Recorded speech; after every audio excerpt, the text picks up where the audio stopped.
Imagine two figures, dressed head to toe in white, facing each other. In their hands, they hold slender blades of steel. Suddenly, they spring into action. This is fencing, one of the oldest and most elegant sports in the world. It is a contest of skill, strategy, and speed. At its heart, fencing is the art of sword fighting with roots that stretch back thousands of years. Today, fencing is a safe and exciting sport where the goal is to touch your opponent with the tip of your weapon to score a point. The sport is built on a foundation of respect and tradition. This is what makes fencing so unique and captivating for people of all ages.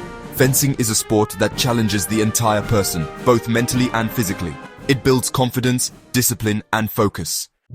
Why has fencing fascinated people for so long? For centuries, the image of the sword fight has captured our imagination. We see it in classic stories from the Three Musketeers to Zorro. The sound of steel meeting steel is thrilling. It represents drama, honor, and high stakes. Fencing brings this excitement to life. The appeal of fencing also lies in its deep and rich history, connecting us with a tradition that spans empires and eras. It is alive on the fencing strip. When you are on the strip, it is just you and your opponent. Finally, fencing is beautiful to watch, a sport of elegance and precision. It is often called physical chess because the mental battle is just as important as the physical one. This combination of physical prowess and intellectual depth is what gives fencing its unique and lasting allure. To truly understand fencing, we must travel back in time. Our story does not begin in a modern sports hall with electric scoring machines and flexible steel blades. It begins thousands of years ago, in ancient lands where the sword was a tool of survival, a symbol of power, and an instrument of war.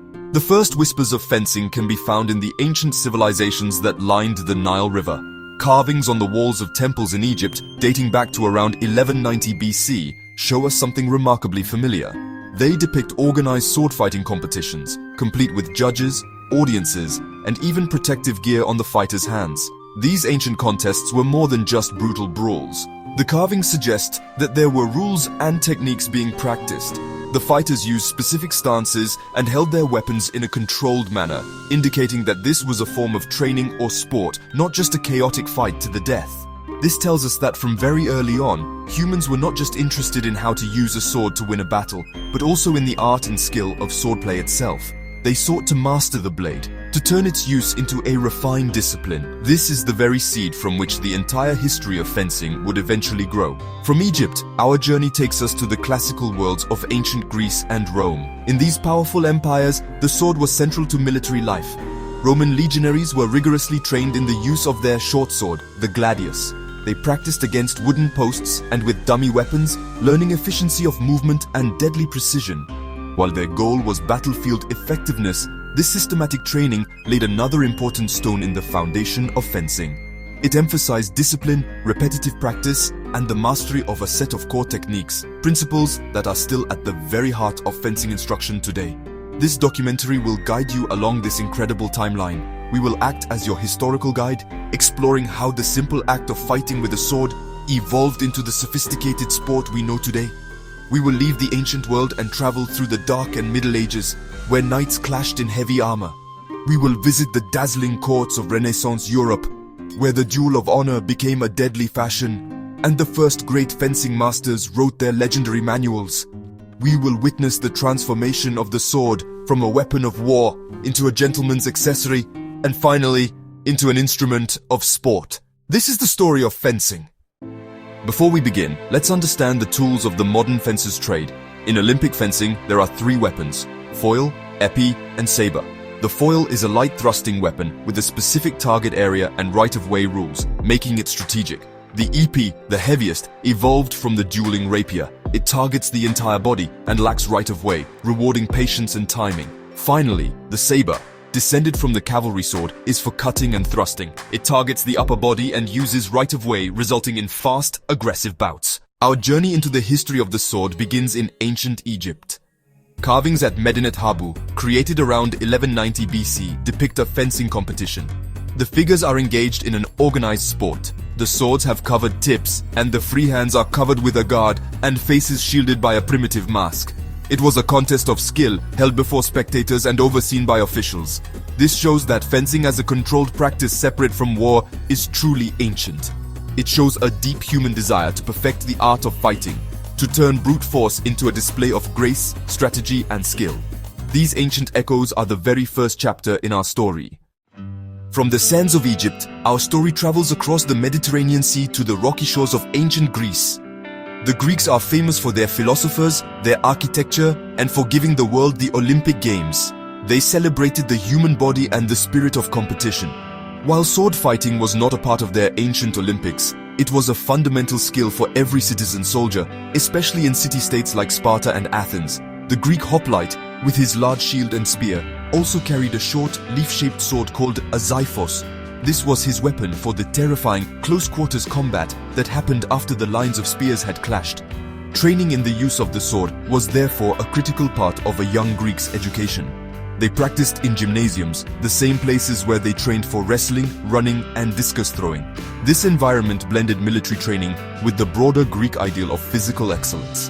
They would have practiced drills and sparring, likely with wooden or blunted weapons, to learn the most effective ways to thrust and cut.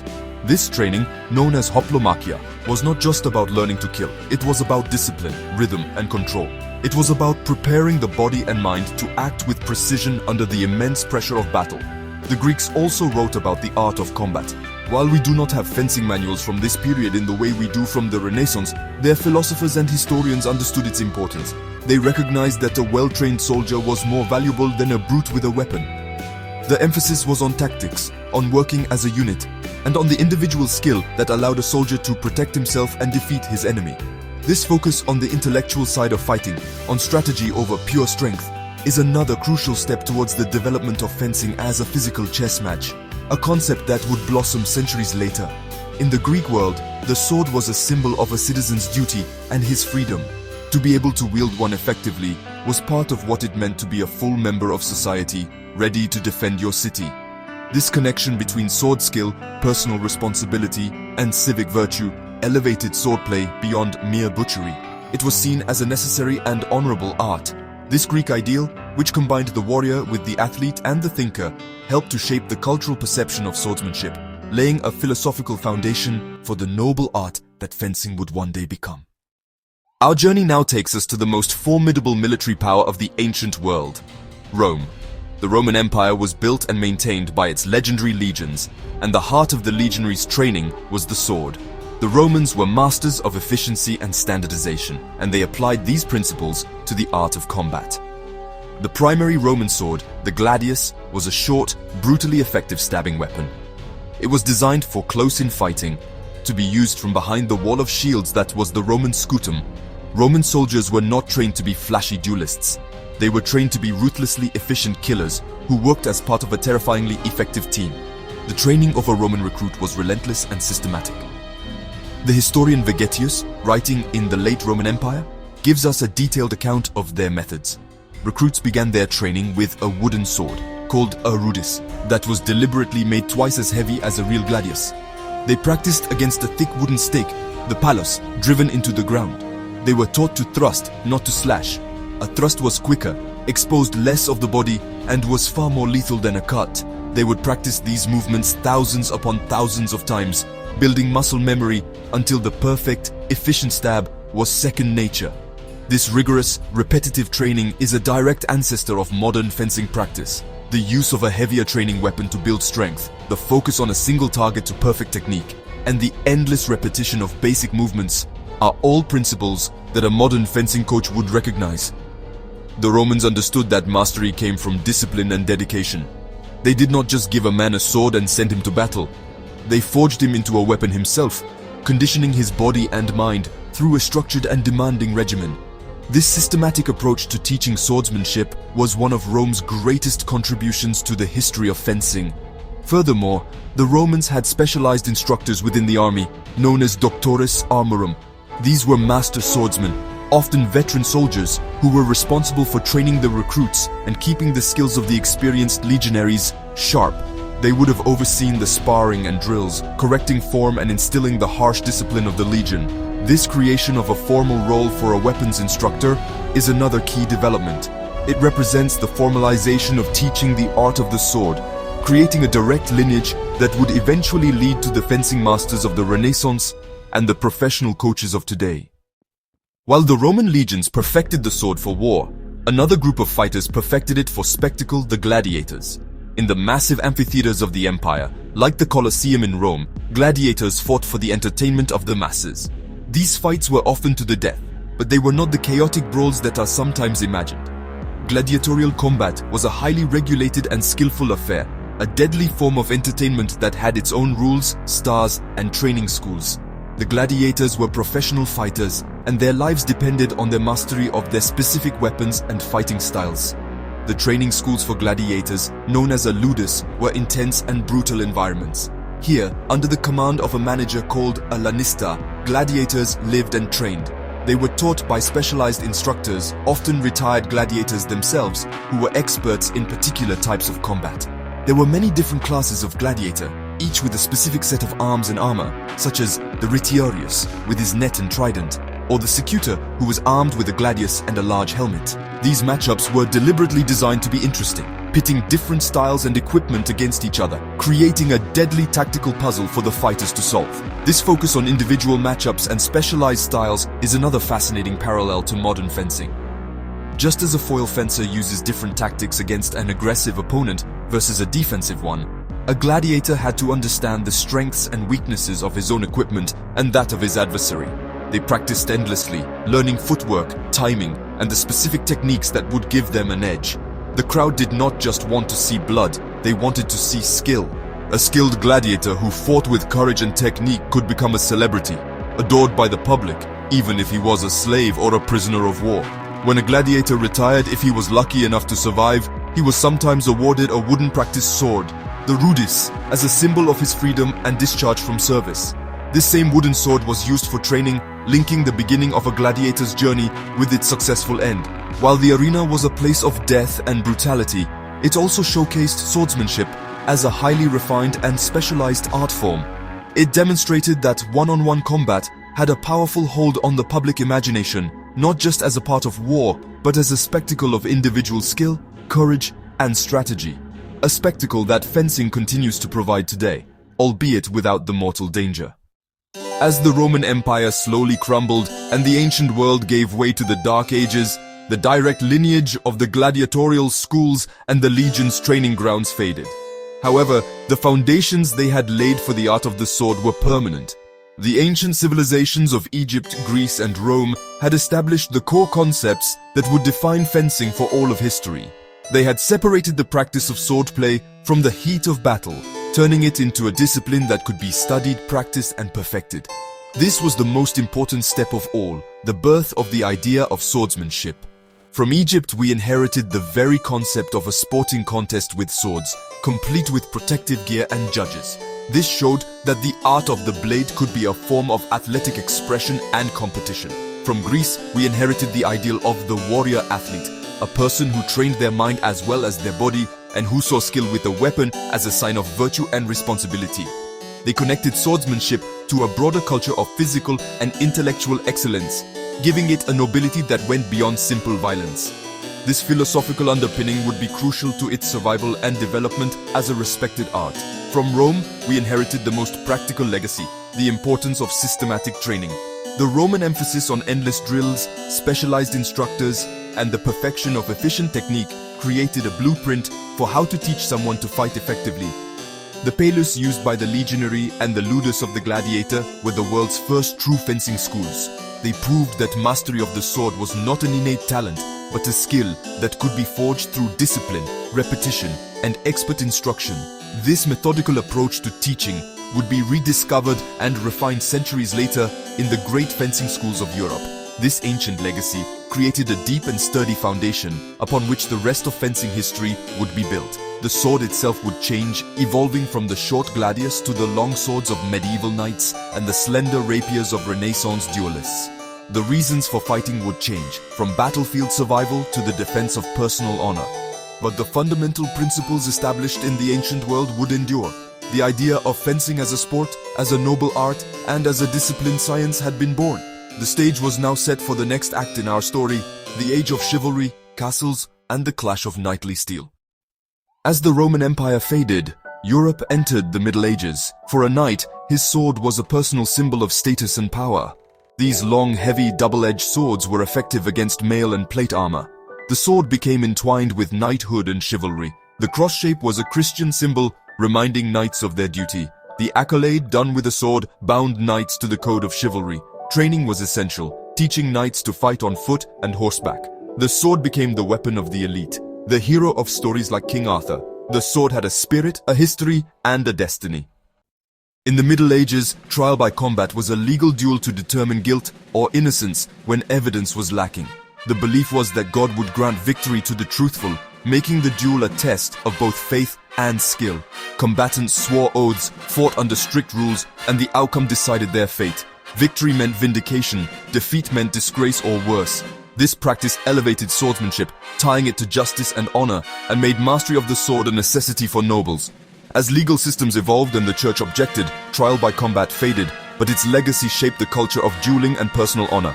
The stage was set for the rise of the personal duel, which would flourish in the Renaissance. The Renaissance brought a new era for the sword, as firearms made armor obsolete, and the rapier emerged as the weapon of choice for gentlemen. The rapier, designed for speed and precision, shifted swordsmanship from brute force to refined technique. Dueling became a matter of personal honor, and fencing schools flourished, teaching footwork, lunges, and the art of defense with both sword and offhand. Skill and agility replaced armor, making fencing a science for survival in a world where insults could turn deadly. The rise of the rapier transformed swordplay into a sophisticated discipline, accessible to civilians and nobles alike. This was the birth of modern fencing. Italy became the heart of fencing innovation, where masters treated swordsmanship as both art and science. They published detailed manuals like Agrippa's, applying geometry and logic to combat, and codified techniques still used today. Training focused on timing, footwork, and mental discipline, emphasizing that intellect was as vital as skill. Italian fencing schools attracted students from across Europe, spreading their influence far and wide. This era transformed sword fighting into a rational, systematic discipline, laying the foundation for all future fencing. The science of fencing was born. In Spain, the Destreza school emerged, blending philosophy, geometry, and martial skill into a unique fencing system. Spanish masters visualized a circle on the ground, using precise footwork and blade control to outmaneuver opponents. The focus was on defense, timing, and intellectual strategy, making fencing a cerebral art as much as a physical one. Destreza's influence spread through Spain and its colonies, emphasizing the science and logic of swordplay. Though the Italian style became dominant, Destreza's legacy endures in modern fencing's emphasis on distance, control, and tactical thinking. Fencing became a true battle of minds. With the rapier's rise, duels of honor swept Europe, replacing judicial combat with private, often illegal fights between gentlemen. Even trivial insults could spark deadly encounters, as refusing a challenge was seen as cowardice.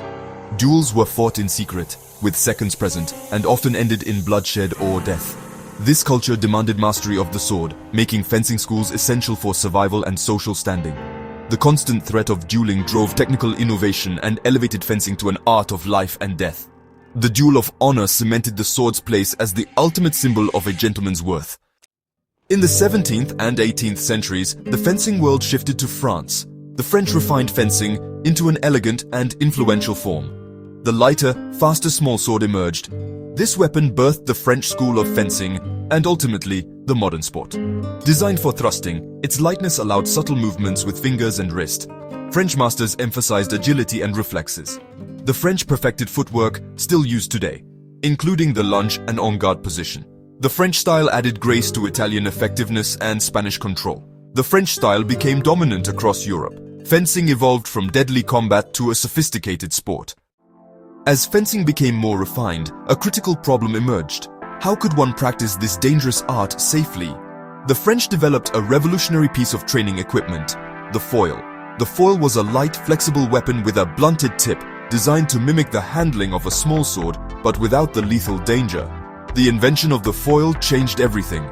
Fencers could practice at full speed and intensity without the constant fear of grave injury. The foil was purely a training tool to allow the art of fencing to be perfected. The target area in foil fencing was restricted to the trunk of the body. This led to the concept of right-of-way, which determined who would be awarded a point if both fencers hit at the same time. The defender had to first block an attack with a parry before they could launch their own counterattack. promoting a skillful and tactical conversation between the two swords. As the 18th century progressed into the 19th, the cultural landscape of Europe began to change. The Age of Enlightenment brought a new emphasis on reason, law, and order. The old aristocratic code of honor began to seem outdated to a society becoming more modern. Governments enforced laws against dueling, and the rise of the middle class changed social values. Settling disputes in court became the norm. This decline impacted fencing, shifting its purpose from survival to physical exercise and social activity. Fencing academies transformed into sports clubs. The harmless foil became the primary tool, shifting the focus to skillful movements and strategy. Fencing was completing its transition from combat to sport. With the duel on the decline, the Fencing Academy experienced a golden age in the 19th century. These academies, particularly in Paris, became fashionable institutions, essential to a young gentleman's education. They were elegant, well-appointed spaces, often with high ceilings, polished wooden floors, and walls decorated with trophies and antique weapons. The fencing master, once a teacher of deadly secrets, was now a respected professor of a gentlemanly art. He taught his pupils not only how to lunge and parry, but also how to carry themselves with poise and confidence. Fencing was seen as a way to cultivate both a healthy body and a sharp mind. The atmosphere inside these academies was one of polite and friendly rivalry. Men would meet to take lessons from the master, practice their technique, and engage in assaults, which is what they called their friendly bouts. The emphasis was on sportsmanship and technical perfection. To win a point with a clumsy or brutish move was considered worse than losing the point with elegant form. The goal was to demonstrate one's mastery of the art, to execute a perfect touch that was both surprising and technically flawless. This created a culture of mutual respect and a shared appreciation for the beauty of the sport. This period also saw the development of better protective equipment, which made the sport even safer and more accessible. The most important innovation was the wire mesh mask. Early masks were often made of leather or had wide grills, offering limited protection. The invention of a sturdy and reliable mask with a fine mesh screen, credited to the French fencing master La Bessière in the late 18th century, was a real game changer. It protected the face completely, eliminating the greatest danger in foil practice. This, along with padded jackets, allowed fencers to engage each other with even greater speed and intensity, further accelerating the sport's athletic development. The Fencing Academy became a microcosm of a more modern, sporting world. It was a place where skill was admired, rules were respected, and personal improvement was the ultimate goal. The values instilled in the salle d'armes, discipline, respect, quick thinking, and grace under pressure, were seen as valuable assets for a man's life outside the fencing hall as well. Fencing was no longer about preparing for a violent end. It was about enriching one's life through a challenging and elegant physical discipline. The art of the sword had found a new peaceful purpose, securing its survival in a world that no longer had a place for the duel. As fencing grew into a popular sport, the need for standardized rules became apparent. In the fencing hall, a more complex system was needed to govern the game. The conventions of foil fencing and the principle of right-of-way formed the basis of this new sporting code. These rules were gradually written down, becoming the official law of the sport. This process of codification was essential for turning fencing into a legitimate competitive sport. The language of fencing is a direct legacy of the dominance of the French school. This shared vocabulary became the universal language of the sport. It demonstrated that the principles developed in the French academies had become the global standard. The sport was organized, regulated, and ready for a bigger stage. The sword had been beaten into a plowshare of sorts.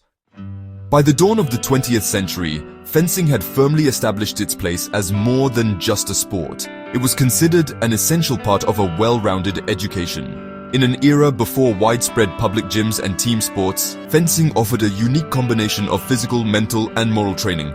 It was taught at major universities like Oxford and Cambridge and was a standard part of the curriculum in military academies across the world. The thinking was that fencing produced not just athletes, but better people. It was an activity that cultivated the virtues of a gentleman, courage, self-control, and impeccable manners. The physical benefits were clear. Fencing develops balance, agility, and explosive power. It requires incredible hand-eye coordination and builds endurance. But proponents of the sport always emphasize the mental benefits even more. Fencing is often called physical chess for a reason.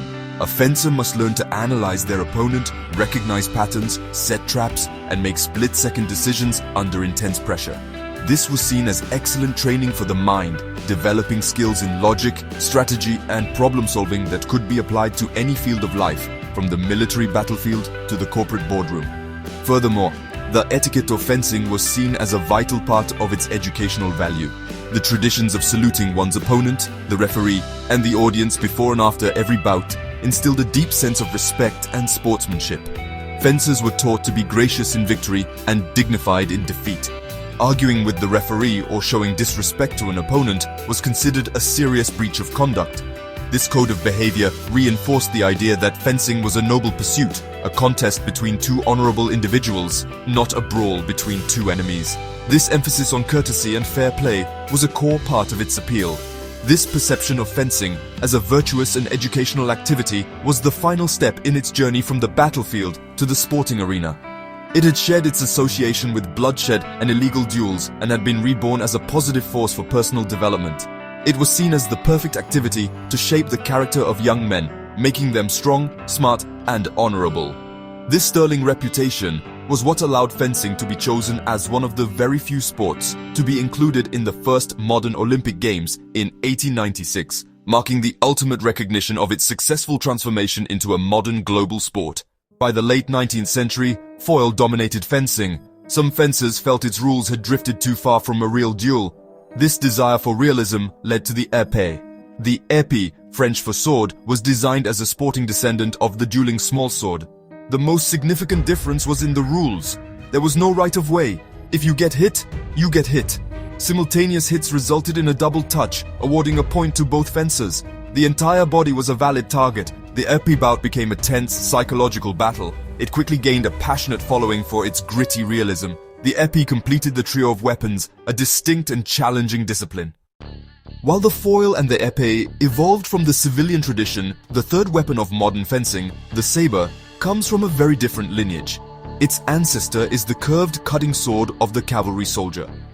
The sabre was the weapon of military horsemen from the Hungarian hussars to the Napoleonic cavalry, designed for slashing at opponents from horseback. As military tactics evolved and cavalry charges became less common, military fencing masters sought to adapt their traditional saber training into a form of sport and exercise for soldiers. This led to the development of a lighter, more flexible sporting saber and a new set of rules for competitive fencing. The key feature that sets saber apart is that it is a cutting weapon as well as a thrusting one. This means a fencer can score a point not only with the tip but also with its leading edge. This rule fundamentally changes the nature of the action. Instead of the precise linear movements of foil and épée, saber fencing is characterized by sweeping whipping motions. The valid target area was derived from its military origins. It includes the entire body, from the waist up, simulating the areas a cavalryman could reach on a standing opponent. To control the chaotic slashing action, the sport of saber adopted the same right-of-way principle used in foil. A fencer must have priority to score a point. If both fencers hit at the same time, the point goes to whoever had right-of-way.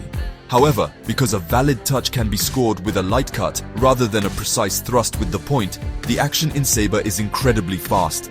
Bouts are often a furious whirlwind of attacks, parries and counterattacks, with points being scored in a fraction of a second. It is, without a doubt, the fastest and most aggressive of the three disciplines. The development of saber was particularly strong in Italy and Hungary, countries with long and proud cavalry traditions. The Italian school, led by masters like Italo Santelli, emphasized incredible finger control and wrist-oriented action, while the Hungarian school focused on powerful, sweeping cuts. This rivalry pushed the sport to new heights of athleticism and technique. Sabre completed the modern fencing family, offering a third, distinct personality to the sport. A fast, aggressive, and explosive game that captured the dashing spirit of its cavalry ancestors. Fencing's evolution into a fast, athletic sport required advances in protective equipment. The most important piece was the mask. Stronger mesh resisted épée thrusts and saber cuts. A padded bib protected the neck. Next was the jacket. Early vests evolved into specialized jackets of dense fabric. Women wore rigid chest protectors, now mandatory. A leather glove became standard. Épée's bell guard protected the hand. By the early 20th century, the modern uniform had taken shape. The iconic all-white likely aided judges in seeing touches. The full ensemble created a suit of armor, allowing athletes to push physical boundaries with confidence. For centuries, Judging a fencing bout was difficult and subjective, relying on the eyes of a jury.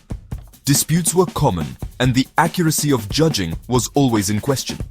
Inventors dreamed of automating the scoring process, but it wasn't until the 20th century that a solution was found. The first weapon electrified was the épée.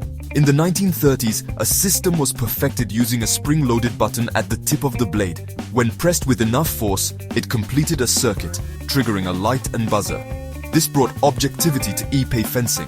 Electrifying the foil was more complex. Fencers wore a metallic vest over the target area. A touch on the lame registered as a valid hit. Sabre was the most difficult, not fully implemented until the late 80s. Electrifying all three weapons was the greatest technological change in fencing history, making judging faster and fairer. It transformed fencing into a modern sport ready for the Olympics. As the 19th century turned to the 20th, fencing flourished across Europe, but lacked unified international rules. This hindered global competition, especially in the Olympics, where standardized rules were essential. The need for a global governing body became clear. In 1913, representatives from 9 nations met in Paris to found the Fédération Internationale d'Escrime, or FIE. Tasked with creating universal standards, the FIE standardized weapons, target areas, and scoring, ensuring fair competition worldwide. This marked the emergence of modern fencing, transforming it into a global sport with a fair Olympic presence. When Baron Pierre de Coubertin revived the Olympic Games, his vision was to include sports of skill, history, and noble character. Fencing was a perfect fit. It was one of the few sports deemed worthy of the inaugural modern Olympics in Athens. This recognized fencing's transformation into a respected modern sport. It has been present ever since. The inclusion of fencing in the Olympics had a profound impact on the sport, providing a new goal for fencers. The Olympics became the primary engine driving the sport's development. Fencing is one of only 5 sports to have been featured in every modern Summer Olympic Games since 1896. It shares a history of growth and the pursuit of excellence with the Olympics. The Olympic Games have always been a stage for legends, and fencing is no exception. In the early 20th century, Nedo Nadi of Italy won an astonishing 5 gold medals at a single Games. Aladar Gerevich won his first Olympic gold medal in 1932 and his last in 1960. Christian Doriola of France became a foil icon in the 1950s, winning 4 Olympic golds. Pioneers like Ilona Elek of Hungary and Ellen Preis of Austria became the first female Olympic champions. Valentina Vesali of Italy became one of the most decorated female athletes in Olympic history. These champions are more than just winners. They are innovators who pushed the boundaries of what was thought possible. Fencing was largely a European affair, with Italy, France, and Hungary dominating for decades. The Olympic Games became the catalyst for global expansion, spreading fencing worldwide. The Soviet Union's entry broke the old dominance, and the sport took root in the Americas and Asia. Luan Juji's 1984 gold sparked interest in China, now a powerhouse. Mariel Zagonis's 2004 gold ignited a fencing boom in the United States. Today, the Olympic arena is global, challenged by teams from South Korea, China, Russia, the United States, and Ukraine, proving that the appeal of the dance of steel knows no cultural boundaries. Fencing in the 21st century Olympics is a high-tech, high-speed spectacle. The modern Olympic event is a dazzling production designed for a global television broadcast. Large video screens replay key moments, allowing spectators to appreciate the incredible speed and precision. Transparent masks light up red or green to signal a touch, enhancing the viewing experience. The athletes themselves are elite professionals. They are incredibly powerful athletes, capable of explosive, dynamic movements. The pace of the sport is breathtaking. Starting with the Tokyo Games, all 12 events are included on the program. Fencing has successfully adapted to the modern world without losing its soul. The Olympic Games showcase fencing at its absolute best, a thrilling global sport. Our journey through the history of the sword has reached its end. We've seen the sword evolve from a tool of war to the elegant sidearm. Through centuries of change, the deep human fascination with the blade has remained. The sword is a symbol of courage, skill, and timeless contest. This spirit has kept fencing alive. The sport has survived by adapting. Fencing is a living tradition, carrying the wisdom of warriors and champions forward. Today's fencer becomes the newest link in a long chain. This connection gives fencing a meaning few sports offer. It's a way to experience discipline and artistry. The blade demands focus, patience, and a desire to learn. The goal has always been to master the blade, and in doing so, master oneself. This enduring spirit is the heart of fencing. In today's world, fencing offers invaluable lessons. The sport teaches discipline through rigorous practice, building focus and perseverance. Fencing also cultivates resilience. It teaches you to stay calm under pressure and adapt. Respect is central. Fencers salute each other, reinforcing partnership over rivalry. Fencing builds character, revealing strengths and weaknesses, demanding honesty and accountability. More than a sport, it's a path to personal growth, shaping confident and honorable individuals. The allure of the sword fight has never faded from our collective imagination. It lives on in our stories, movies, and games. From pirates to knights, the clash of steel excites and inspires. Characters like Zorro and Luke Skywalker have become cultural icons. These stories tap into the drama and elegance of one-on-one combat. This fascination has found a new home in video games, allowing players to feel the thrill of combat. The sword's enduring presence in popular culture is a testament to its powerful symbolic meaning. Fencing is the living embodiment of this fantasy, the real-world discipline behind the spectacle. What does the future hold for fencing? Technology will play a major role. Wireless scoring systems improve movement and visual appeal. Imagine sensors tracking movement and data, providing insight. Transparent masks with LED lighting are a step forward. New on-screen graphics could explain right of way. The goal is to showcase skill to a global audience, growing the sport. As fencing expands globally, new styles will emerge. This will lead to a more diverse landscape. The future is international, where any country could produce a champion. The future lies with the next generation. The sport endures as a test of courage and discipline. The strip will always be waiting, and the art of the sword will continue.